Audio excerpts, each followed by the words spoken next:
السلام علیکم ورحمۃ اللہ وبرکاتہ۔ الحمدللہ الحمدللہ وکفی وسلام علی عباده الذین اصطفی، اما بعد۔ اعوذ باللہ من الشیطان الرجیم، بسم اللہ الرحمن الرحیم۔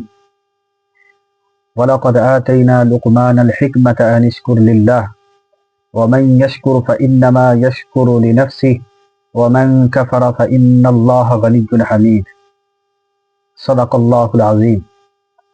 حضرت لقمان علیہ السلام ایک بہت بڑے حکیم اور ماہر نفسیات تھے۔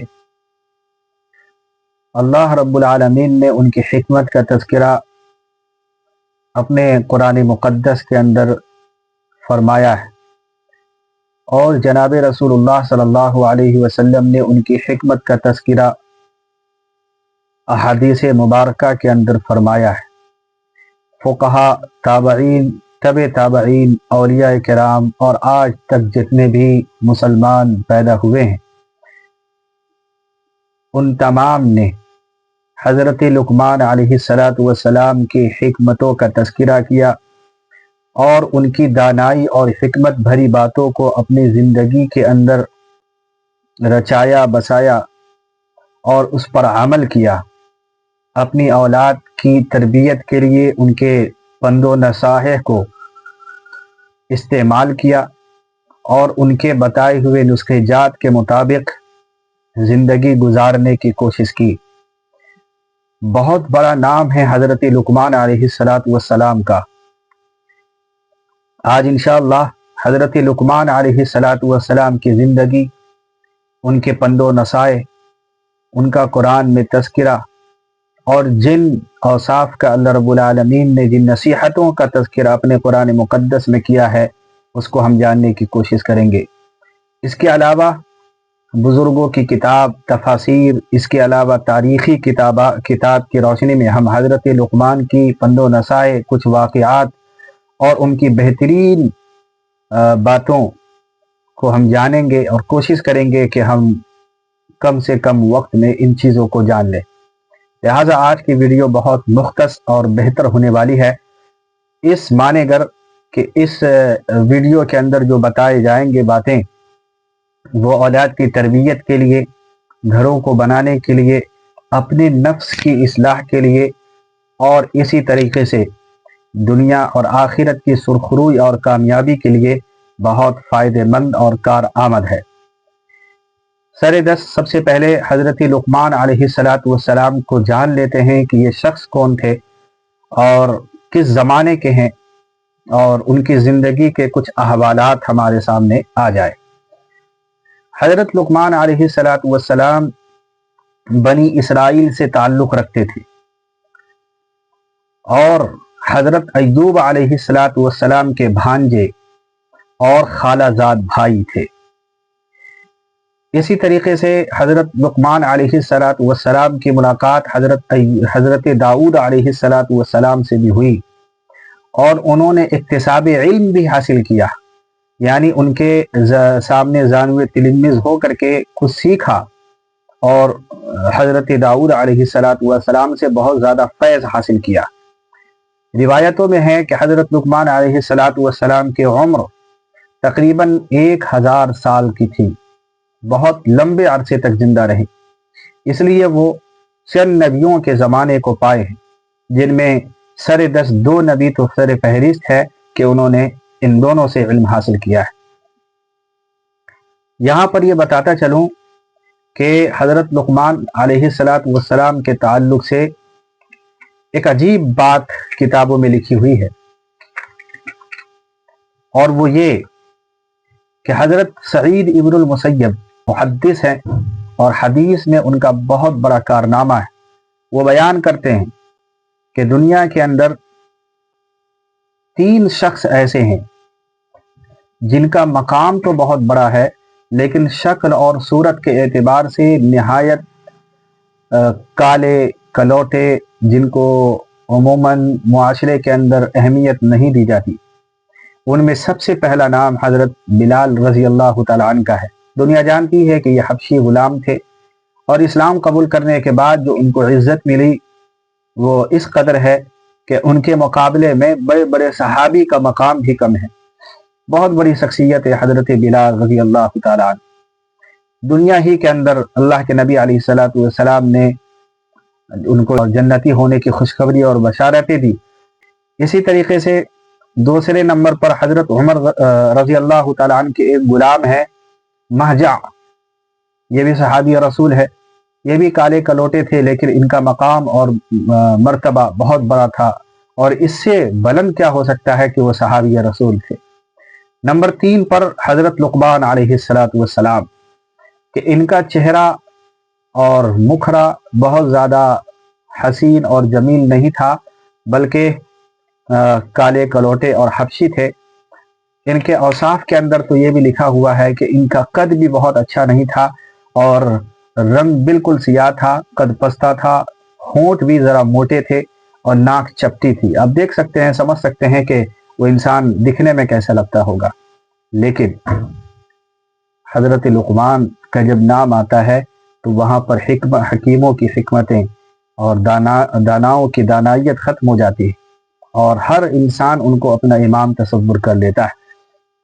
بعض روایتوں میں آتا ہے کہ اللہ رب العالمین نے ان کو نبی اور حکیم بننے کی آفر کی تھی کہ آپ کو کیا چاہیے، تو انہوں نے حکمت کے اوپر اپنا ووٹ ڈالا کہ مجھے حکیم بنائیے، کیونکہ نبوت کا مقام بہت بلند ہے۔ تو چونکہ وہ حکیم تھے اور وہ سمجھتے تھے کہ حکمت کیا چیز ہے اور نبوت کیا چیز ہے۔ بہرحال بعض کا کہنا ہے کہ ان کا جو کام تھا وہ درزی کا تھا، اسی طریقے سے ترکھان کا کام بھی کیا انہوں نے، اور بعض روایتوں میں آتا ہے کہ چرواہے کا بھی کام کیا انہوں نے، بعض روایت میں آتا ہے کہ مالی کا بھی کام کیا۔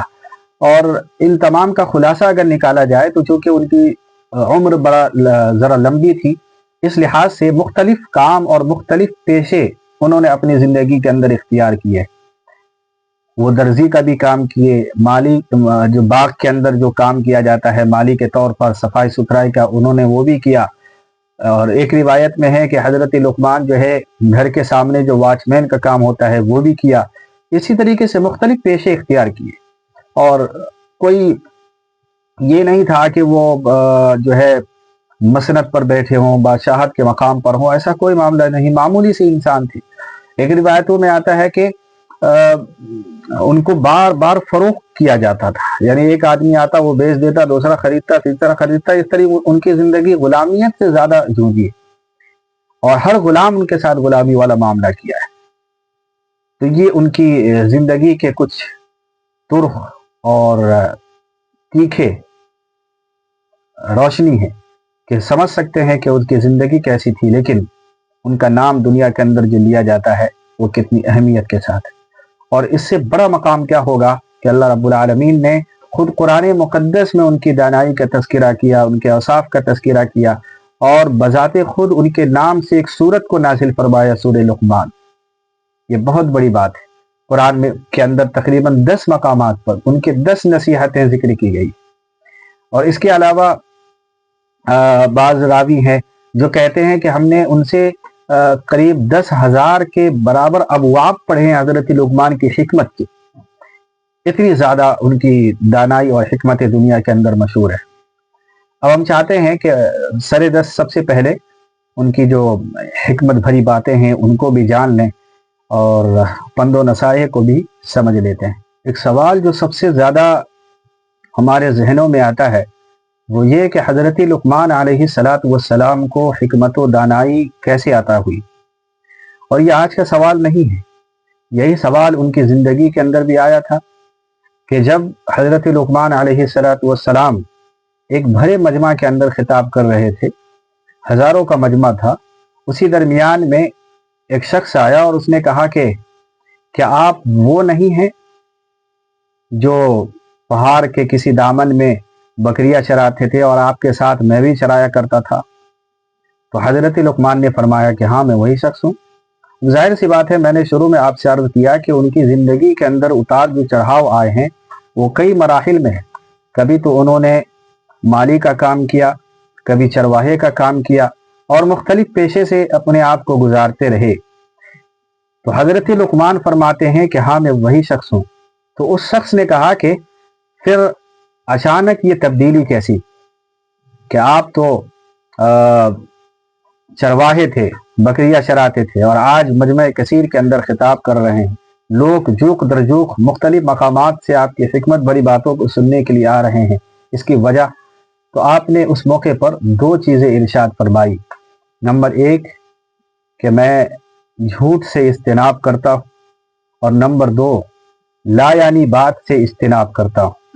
یعنی میں نے کبھی بھی اپنی زندگی کے اندر جھوٹ نہیں بولا، کلیتاً جھوٹ سے اپنے آپ کو دور رکھا، اور دوسرے نمبر پر کہ بیکار باتیں یا وہ باتیں جس میں دین اور دنیا کا کوئی فائدہ نہ ہو، اس سے اپنے آپ کو دور رکھا۔ یہ دو باتیں میرے لیے اور میری زندگی کے لیے اتنا اہم ثابت ہوا کہ آج سارے لوگ موجود ہیں اور میں ان کے سامنے خطاب کر رہا ہوں۔ تو میں یہ سمجھتا ہوں کہ ان کا یہ جواب ہمارے ان تمام سوالات کا حل ہے کہ ہم جب اپنی زندگی کو دیکھتے ہیں تو ظاہر سی بات ہے کہ ہماری زندگی کے اندر یہ دو چیزیں بالکل نہیں ہیں۔ ایک اور موقع پر یہی سوال ایک اور تیسرے شخص نے بھی کیا، تو حضرت لقمان نے وہاں پر اپنی بات کی انہی دو اوصاف کی اور زیادہ وضاحت کرتے ہوئے فرمایا کہ میری زندگی کے اندر تقریباً 8 یا 7 باتیں ایسی ہیں جس کی وجہ سے اللہ تعالیٰ نے مجھے یہ مقام عطا فرمایا۔ نمبر ایک کہ میں اپنی نگاہ کو نیچی رکھتا ہوں، اور نگاہ کو نیچی رکھنے کا مطلب یہ نہیں ہے کہ راستہ چلتے ہوئے صرف اور صرف نگاہ کو نیچی رکھی جائے، بلکہ گناہ سے اجتناب کرنا جو آنکھوں کے ذریعے ہوتا ہے ان کو میں نہیں کرتا۔ دوسرے نمبر پر فرمایا کہ زمین پر اکڑ کر نہیں چلتا ہوں، یعنی تکبرانہ چال۔ اور زمین پر اکڑ کر چلنے سے مراد یہ ہے کہ زمین پر بسنے والوں کے ساتھ تکبر کرنا۔ یہ دونوں چیزیں ہیں۔ نمبر ایک، اپنے بدن کو اس طریقے سے قابل نہ بنایا جائے کہ دیکھنے والے کو لگے کہ یہ تکبرانہ چال چلتا ہے، اور دوسرے نمبر پر کہ زمین پر بسنے والوں کے ساتھ ایسا کوئی معاملہ نہ کرے کہ اس سے یہ ثابت ہوتا ہو کہ اس کے اندر تکبر ہے۔ یہ دونوں چیز اس کے اندر داخل ہے۔ تیسرے نمبر پر فرمایا کہ میں رزق حلال کماتا ہوں اور کھاتا ہوں، یعنی میں نے کبھی بھی حرام لقمہ یا مشتبہ مال اپنے پیٹ کے اندر داخل نہیں کیا۔ چوتھے نمبر پر فرمایا کہ اپنے شرمگاہ کی حفاظت کرتا ہوں، یعنی اپنی عزت کی حفاظت کرتا ہوں، اور میں زنا جیسی حرکات سے دور رہتا ہوں۔ پانچویں نمبر پر فرمایا کہ میں ہمیشہ سچ بات کہتا ہوں، جھوٹ نہیں بولتا ہوں۔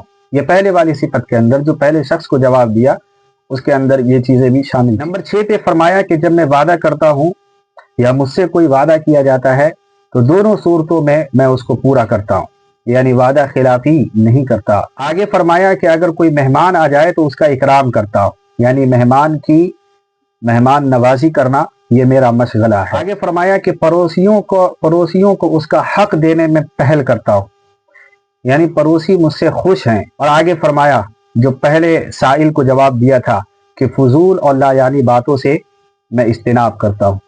تو یہ جو اوصاف بیان کیے ہیں لقمان حکیم نے، یہ وہ اوصاف ہیں جس کے ذریعے اللہ رب العالمین ہر شخص کو اونچا کرتا ہے۔ اگر کوئی فرد ان چیزوں کو اختیار کرے تو فرد افراد سے ممتاز ہوگا، اگر کوئی جماعت اختیار کرے تو جماعت جو ہے پوری قوم سے ممتاز ہوگی، اگر کوئی ملک ان اوصاف کو اختیار کرتا ہے تو وہ ملک اقوام میں اور پوری دنیا کے اندر ممتاز اور اعلیٰ مقام اختیار کر جائے گی۔ میں بات کر رہا تھا حضرت لقمان کی زندگی کے تعلق سے کہ اللہ تعالیٰ نے ان کو بہت زیادہ حسین اور جمیل نہیں بنایا تھا۔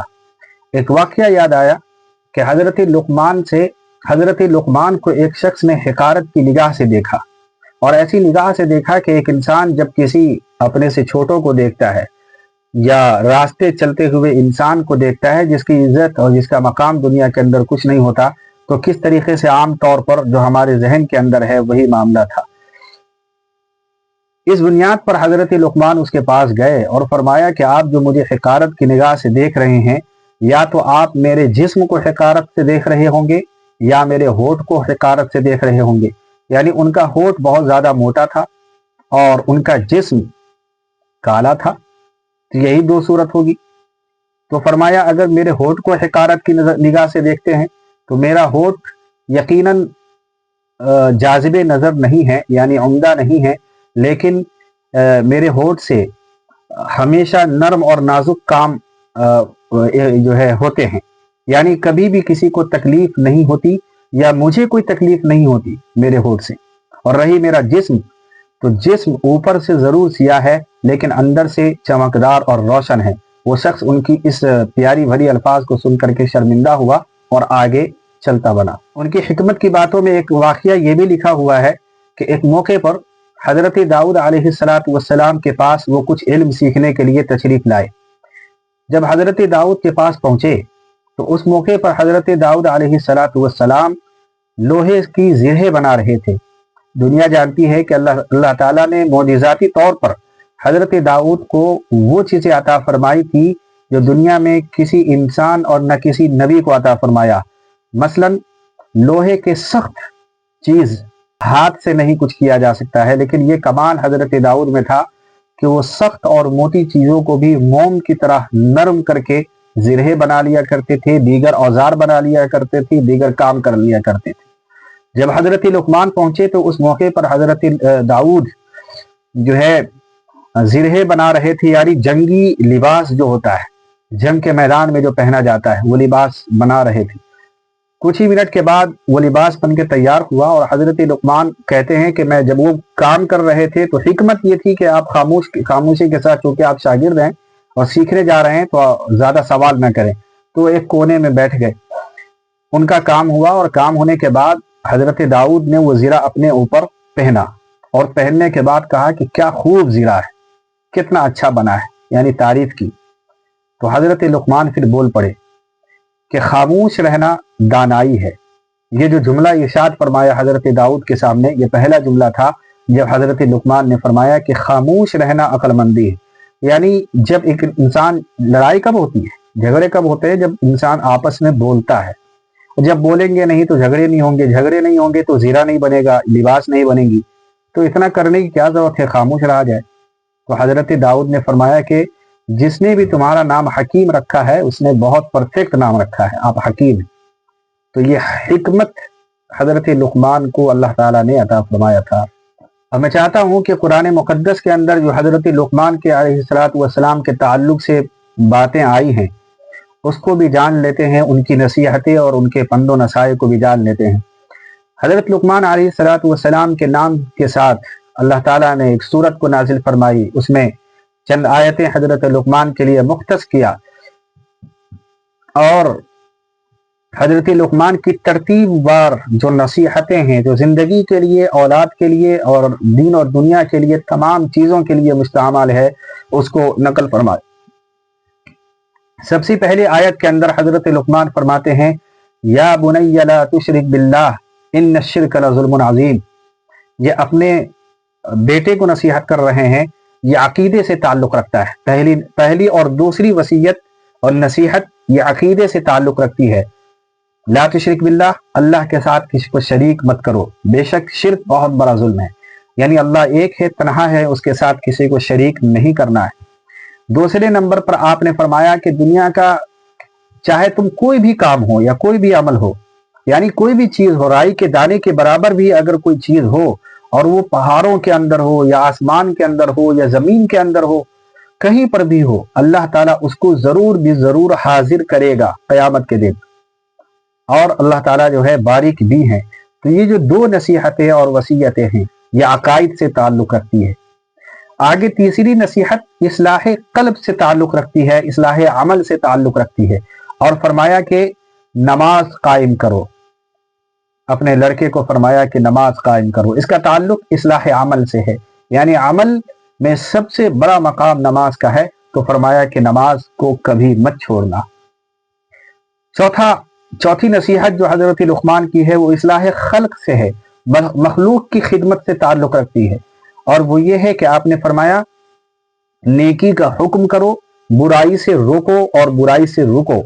نیکی کا حکم کرنے کا مطلب یہ ہے کہ خود بھی نیکی کرو اور نیکی کے سامنے والے کو حکم بھی کرو۔ برائی سے رکنے کا مطلب یہ ہے کہ روکو سامنے والے کو، خود بھی روکو۔ تو اصلاح خلق اس کے اندر مخلوق کی خدمت کو بیان کیا گیا۔